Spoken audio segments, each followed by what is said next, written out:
Hi everyone. In today's tutorial, we will show you how to embed your form into a Wix website. This is a great way to collect information, leads, or feedback using external or custom forms.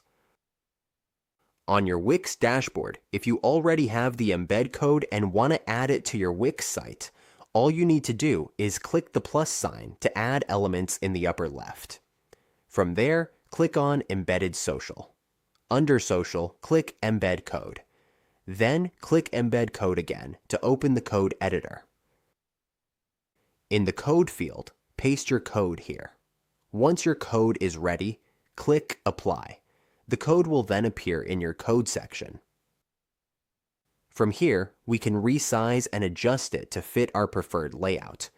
Once everything looks good, our form is now embedded directly into our Wix site and ready to collect responses.